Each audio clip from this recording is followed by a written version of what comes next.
Stadium upgrades are a dime a dozen in professional sports these days, but as this baseball season begins, two MLB teams were forced, under different circumstances, to undergo a stadium downgrade. The Tampa Bay Rays and the team formerly known as the Oakland Athletics will play in minor league ballparks this summer. The Rays will hopefully be doing this only for a year, while the Athletics will be a smaller stadium in Sacramento for at least the next 3 seasons. Both teams have wildly different reasons for this change, but the impact is all the same. These teams have now spent months preparing for their new ballparks for major league games, as owners tell team executives to shore up balance sheets by replacing millions in lost income. So rather than focus on one single topic, I'm going to do something different today. I'm going to tell you everything you need to know about the Rays and A's moves this offseason, including how they prepared their new ballparks and how it will impact each club financially. Let's start in Tampa with the Rays, an expansion team that debuted in 1998. The Rays have had a rough start. For their first 10 seasons, they never had a winning record. However, since 2008, the Rays have been in the postseason 8 times and made it to the World Series twice. But I'm not here to tell you about the Rays' success on the field. In fact, all you really need to know is what happened to their field, Tropicana Field.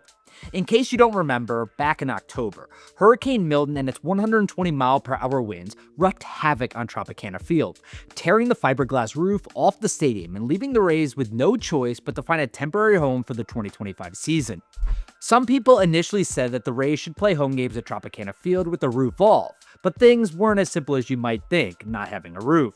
Other than the possibility of weekly rain delays, other parts of the stadium were also destroyed in Milton's wake, and the field doesn't have the proper drainage system for outdoor games since originally Tropicana Field was designed as an indoor stadium. For those reasons and more, the Rays decided to pay the Yankees $15 million on a 1-year lease to use their spring training facility, George M. Steinbrenner Field.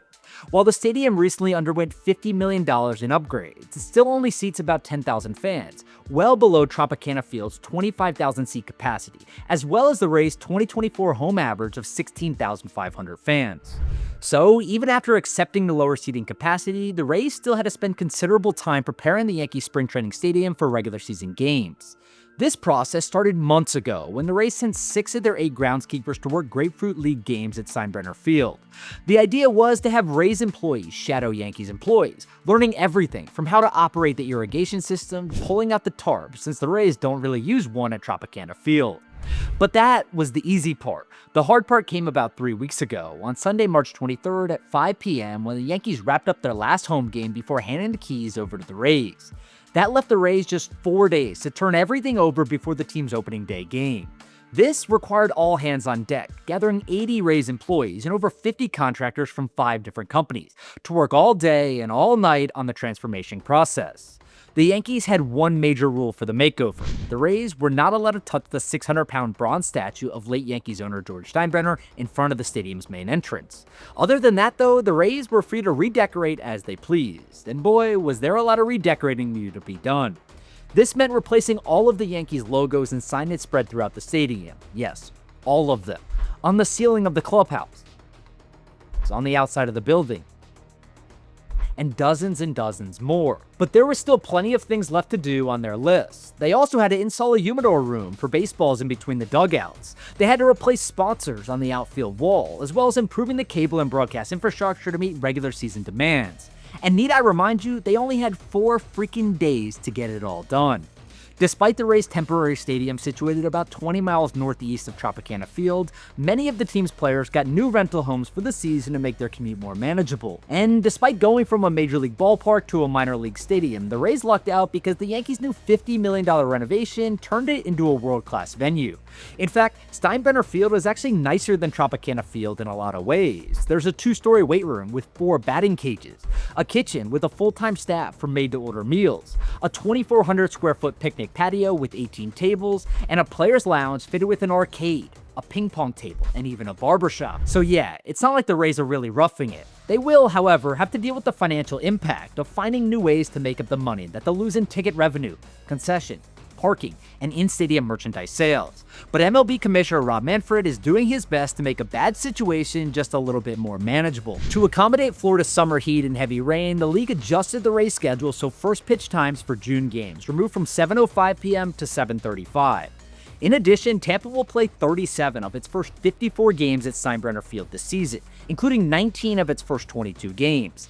That's because the league wants to avoid rain delays, and Tampa Bay received 80.28 inches of rain last year, with 82% of that rain coming between June 1st and October 15th. We'll see how all these changes will affect the Rays on and off the field, but at least they're doing everything they can to mitigate the negative impacts. On the other side of the country, though, we've got the team formerly known as the Oakland Athletics. You might know of the A's because Brad Pitt played GM Billy Beane in Moneyball. You might know of them from one of their 9 World Series championships, 15 AL pennants, and 17 division titles. Or you might know them as the team that brought us some of the best mustaches in league history, like Reggie Jackson, Dennis Eckersley, and the GOAT mustache, Rollie Fingers. No matter why you're familiar with the Athletics, though, their story is far different than what the Rays are dealing with.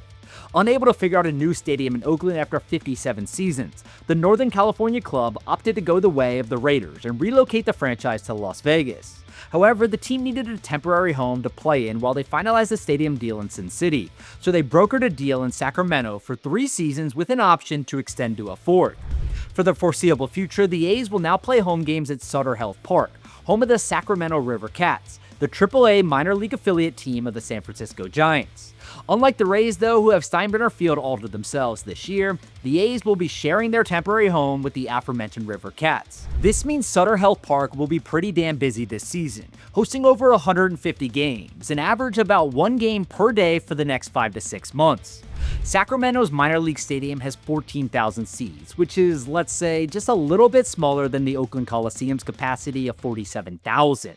If there's any silver lining, though, it's that this might be a positive for the A's, since they were dead last in attendance out of 30 MLB teams in 2024, and have already sold out season tickets in 2025, with a wait list for 2026. Since the Athletics know they'll be here for a few years at least, they've invested more money into their temporary home than the Rays have with Steinbrenner Field.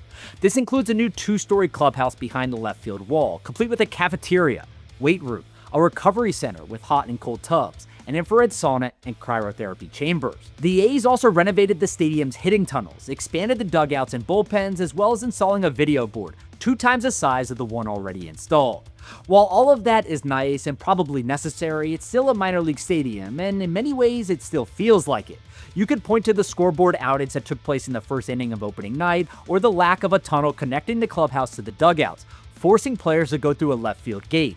But the best example of the minor league feel is the makeshift shed for pre- and post-game press conferences, a structure so flimsy that it actually shakes when the wind picks up. On the flip side, one of the cooler aspects of Sutter Health Park is that there's a lawn seating area in right field that will stay open throughout the season.